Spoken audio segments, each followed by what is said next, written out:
សិក្សាអំពី find and select find and select គឺជាការស្វែងរកអក្សរលក្ខខណ្ឌរូបមន្តនិងទិន្នន័យដែលបានវាចូលបាទអញ្ចឹងយើងមើលការប្រើប្រាស់អញ្ចឹងឧទាហរណ៍យើងមានទិន្នន័យប៉ុណ្នេះមួយមកបន្ទាប់មកទៀតគឺយើងមើលដំបូងគេផុតទី1ចុច home ទី2យក find and select នៅលើ editing group រួចយើងជ្រើសរើសមកអញ្ចឹងទី1យើងចុចលើ home ទី2យើងយកពាក្យនេះណា find and select រួចយកពាក្យ find អញ្ចឹង find ហ្នឹងមានន័យថារកពាក្យអញ្ចឹងយើងវាយពាក្យចូលមកឧទាហរណ៍ខ្ញុំវាយពាក្យថាបាទដានីអញ្ចឹងវាយពាក្យដានីរួចចុចពាក្យ find អញ្ចឹងវាឃើញហើយ cell នេះគឺសេកដានីអញ្ចឹងមានបន្ទុកឬក៏យើងចង់រកពាក្យថាអីទៀតឧទាហរណ៍ពាក្យថា P អញ្ចឹងយើងវាយមក P វាយរួចចុចលើពាក្យថា find អញ្ចឹងវាមាននៅខាងនេះចូលយើងឧទាហរណ៍វាយពាក្យអីផ្សេងទៀតឧទាហរណ៍ពាក្យ book មក find មកអញ្ចឹងវាអត់មានទេពាក្យហ្នឹងនៅលើ cell ហ្នឹងអញ្ចឹងវា load ចេញ message មកថាវាមិនស្វែងរកអត់ឃើញទេរួចចុច OK បាទតោះអញ្ចឹងយើងហើយយើង close មកតោះអញ្ចឹងយើងមើលទី2 formula គឺការស្វែងរករូបមន្តអញ្ចឹងយើងមើលទី1យើងចុចលើ home ទី2យកពាក្យថា find and select ទី3យកពាក្យថា formula អញ្ចឹងคลิกមកគឺរកអត់ឃើញទេ cell រូបមន្តតោះអញ្ចឹងយើងចុច OK មកអញ្ចឹងយើងសាកធ្វើកន្លែងនេះមកឧទាហរណ៍ total អញ្ចឹងយើងវាយមកស្មើ30បើវងកញ្ចក់ស្លេចលើពីលេខ55ដល់លេខ65ហ្នឹង enter អញ្ចឹងគឺខ្សែនេះឯងគឺខ្សែរូបមន្តចោះអញ្ចឹងយើងឲ្យវាស្វែងរកទី1ចុចលើ home ទី2យកពាក្យថា find and select ទី3យកពាក្យថា formula អញ្ចឹងពេលហ្នឹងវា select cell ហ្នឹងឲ្យយើងតែម្ដងតោះអញ្ចឹងយើងមើលមួយទៀតចុះឧទាហរណ៍យើងមានខ្សែនេះមួយទៀតឧទាហរណ៍2ខ្សែនេះ3អញ្ចឹងយើងស្មើបាទខ្សែនេះគុណនឹងខ្សែនេះរួច enter មកអញ្ចឹងខ្សែនេះខ្សែរូបមន្តខ្សែនេះខ្សែរូបមន្តអញ្ចឹងពេលយើងស្វែងរកយើងចុចលើ home រួចយកពាក្យថា find and select រួចចុចលើ formula អញ្ចឹងវា select ឲ្យទាំងពីរ cell ហ្នឹងតែម្ដងតោះអញ្ចឹងយើងមើលមួយទៀត comment គឺស្វែងរកការកំណត់ចំណាំអញ្ចឹងយើងមើលទិន្នន័យយើងនេះយើងចុចលើមក home រួចយកពាក្យថា find and select រួចយកពាក្យ comment ទៀតអញ្ចឹងអត់មានទេទិន្នន័យយើងហ្នឹងតើឥឡូវយើងសាក comment នេះមកឧទាហរណ៍យើង comment លើ n នេះមកស្ដាំយកពាក្យថា insert comment រួចយើងវាយមកឧទាហរណ៍ n បាទស្មើ number តោះអញ្ចឹងហើយគឺយើង comment លើ word នេះទៀត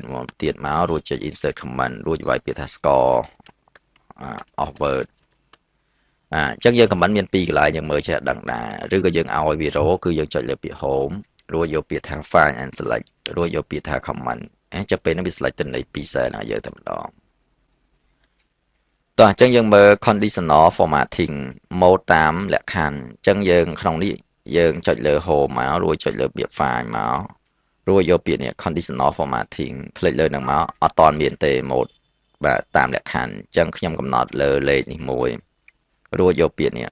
home យកពាក្យថា conditional formatting រួចយើងឧទាហរណ៍ថាខ្ញុំយក mode នេះមក icon អញ្ចឹងគឺខ្ញុំយក mode សេវានេះចុចរួចคลิกលើនឹងមកអញ្ចឹងយើងមើលទិន្នន័យរបស់យើងគឺលេខណាដែលខ្ពស់ដូចលេខ90លេខខ្ពស់អញ្ចឹងគឺសេវាវាបាទពេញហ្មងមកកប់14កាមមើលលេខ80គឺសេវាកប់ដែរ65សេវាទឹកបាន3កាមហើយព្រោះវាទិនអញ្ចឹងទិន្នន័យទៀតគេ import សេវា1កាមអញ្ចឹងអាទិន្នន័យនឹងឯងគឺវាជាប់គេហៅថា conditional formatting អញ្ចឹងយើងត្រូវការស្វែងរកវាអញ្ចឹងទី1ចុចលើ home ទី2ចុចលើនេះ find and select ទី3យកពាក្យថា conditional formatting អញ្ចឹងពេលនេះវា select set នឹងឲ្យយើងតែម្ដងបាទអញ្ចឹងយើងចង់លុបវាចោលវិញคลิกលើនឹងមករួចយកពាក្យថាបាទ clear បាទ clear rule រួចយកពាក្យនេះ clear from select cell ណាចុះពេលនឹងបាត់តែម្ដង